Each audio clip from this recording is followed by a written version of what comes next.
particularly on like same-sex marriage. Like, I seem to notice like a lot of sermons not getting political these days. I'm wondering, because I feel like politics is imperfect. I don't know. Sure, it's imperfect because politics is the choice between a known witch and a suspected devil. Well, let me just ask you a question, since we're on politics. A lot of Christians say this: politics is irrelevant. You just got to preach the gospel if you're a Christian.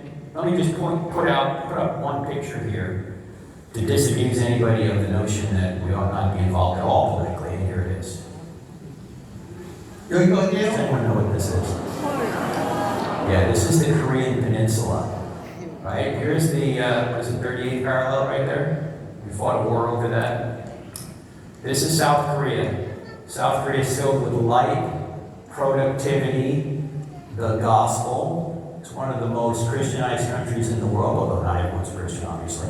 North Korea, on the other hand, is a concentration camp. What is the main reason for the difference? And don't say electricity. Okay? What is the main reason for the difference between the state of the North and the state of the South? One word: politics. Right? The South has freedom, the North does not. And you say we don't have to be politics. You just have to preach the gospel. I always say, guess what? Your ability to preach the gospel legally is based on politics. And why can we do this reading here right now? Because we have freedom of religion.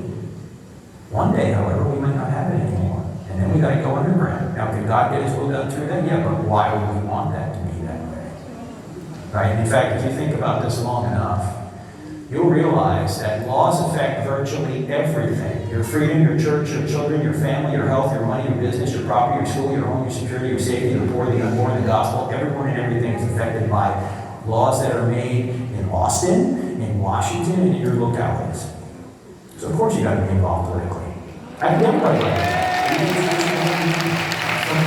Does that mean that as a church we should agree on certain viewpoints, or can there be dissension? Well, of course there can be dissension. I think that it's hard for me to believe that someone is a Christian and yet disagrees with Jesus. Right? I mean, there are some things that are clear. Like, I know this is controversial, but it shouldn't be. In the church, if you truly believe the Bible's true, what did Jesus say marriage was? Between a man and a woman, Matthew 19. Of course, the great commandment, thou shalt not murder, abortion. So the church should discuss it. Oh, I think so, absolutely, why not?